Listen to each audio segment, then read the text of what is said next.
Party আমাদেরকে যেরকম বলবে আমরা আপনাদেরকে নিশ্চয়ই জানাবো।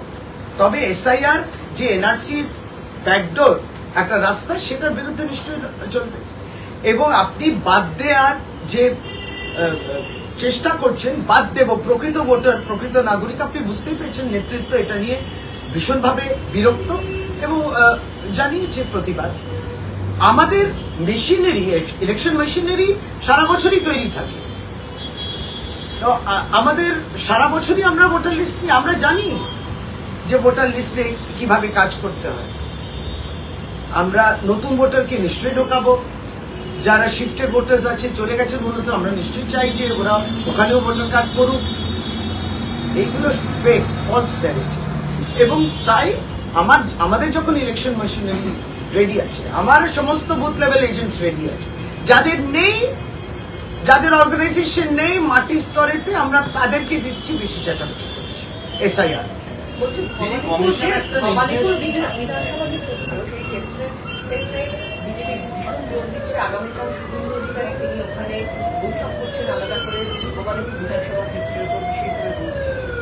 এটা নিয়ে তো আমাদের কিছু বলেন, আমরা তো চাইটাই বলি রাজনৈতিক লড়াইটা হোক, কুৎসা, বিভ্রান্তি, ফেক, ম্যানিপুলেটিভ, বাংলাকে কালিমালিপ্ত করো, এই লড়াই যেন না হয়।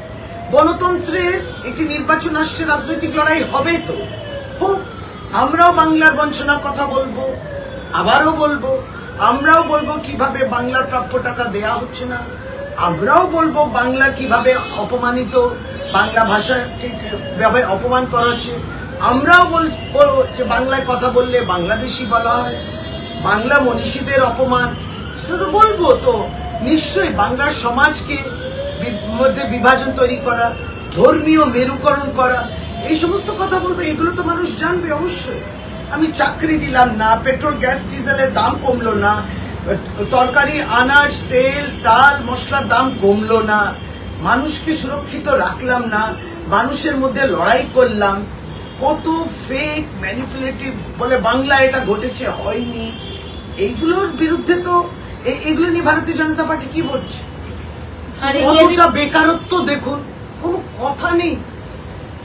পরিন্দা নেই আয়েগা বর্ডার সে, পরিন্দা নাকি এসে এখানকার ছেলেদের চাকরি খেয়ে নিয়েছে, একটা চাকরি জেনারেট করতে পারলো না। আর্মিতে কন্ট্রাকচুয়াল আর্মি আপনি অগ্নিবীর করলেন, সেই অগ্নিবীর বর্ডার গার্ড করতে গিয়ে মারা গেল। পরিন্দা নেই আ পায়।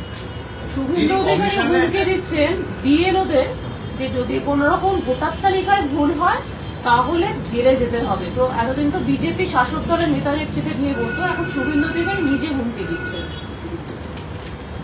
দেখুন, এই হুমকি আর ভারতীয় জনতা পার্টি প্রত্যেকবারই মানুষের মধ্যে একটা ভীত সঞ্চার করা, ধমকানো, চমকানো, পুলিশকে মারো, পুলিশ ফাঁড়িটা জ্বালিয়ে দাও, একে লাঠি ডান্ডা দিয়ে মারো, এই রকম ভায়োলেন্স মানে হিংসাকে উৎসাহ দেওয়ার তাদের প্রতিনিয়ত বক্তব্য আমরা শুনতে পাই। তারপরে অরাজকতা তৈরি করে, তারপর নিজেরা হাওয়া। গঙ্গারামপুরে বিজেপির একটা আজকে বিজয় সংকল্প সভা রয়েছে, তার অনুমতি পায়নি তারা।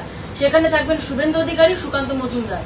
তারা বলছেন আমরা করবোই এই সভা, পুলিশ অনুমতি না দিল। বিজয় সম্মেলনী করতে চাইছে, বিজয় সংকল্প সভা, বিজয় তাদের বক্তব্য যে বিরোধী দল বিজয় তো বুঝতে পারলো না। যাই হোক, ওরা করতে পারে এগুলো সব, ওরা তো বলে পারমিশন পায়নি। তাহলে নিশ্চয় ওখানকার প্রশাসন বলেছে সময় মতো আপনি বলবেন না, সময় মতো আপনি পারমিশন হতে চাইনি, কোন জায়গায় সেটাও বৃত্তান্ত দেখতে হবে। ওদের সভা করলে তৃণমূল কংগ্রেস বিন্দুমাত্র বিব্রত হয় না, বিন্দুমাত্র ভয় পায় না। ওরা কিন্তু এগুলোকে সবার সময় মতো করবে না। ওই যেমন বলে না যে আমরা একটা মিছিল বের করব, এবার আমরাও মিছিল বের করতে গেলে আমরা পুলিশের কাছে রুটটা দিয়ে দিই, কিন্তু ওরা রুটটা দেবে আর যাবে অন্য রুটে, তারপর বলবে পারমিশন দিল না। তো এইগুলো হয়, এরকমই কোনো ভুল ভ্রান্তি করেছে ওরা। দিদি, এসআইআর নিয়ে একটা প্রশ্ন সুযোগ পেলাম না।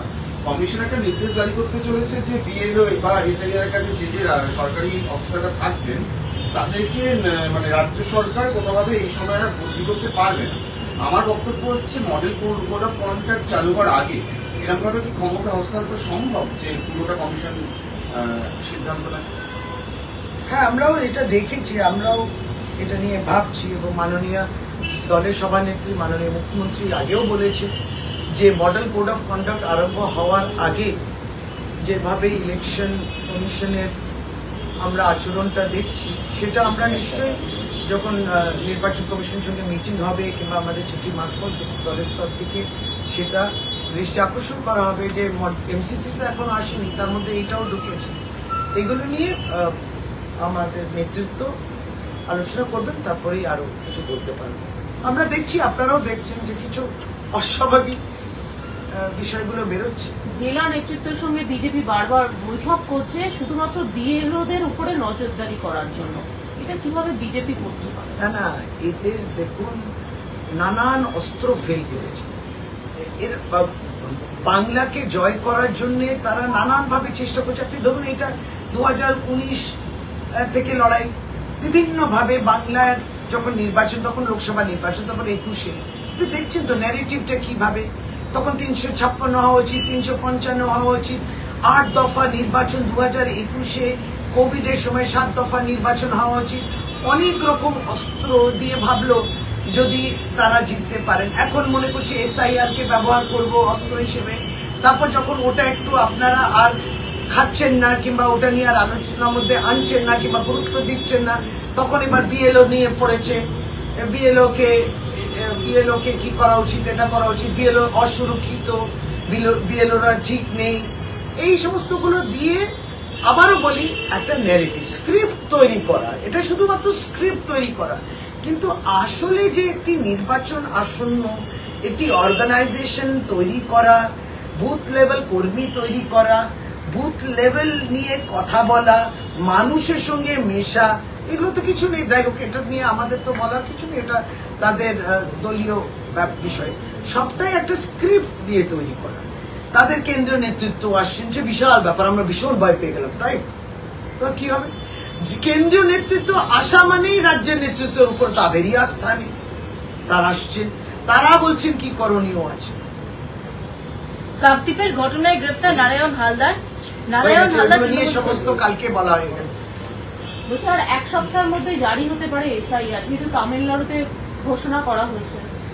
সিইও কে তৈরি থাকতেও নির্দেশ দিয়েছে নির্বাচন। হ্যাঁ, তো প্রশ্নটা কি? আগামী আমাদের তো SIR নিয়ে বিষয়বস্তু নিয়ে নেতৃত্ব বলেছেন, আমিও কিছুটা আজকে আপনাদেরকে বলেছি।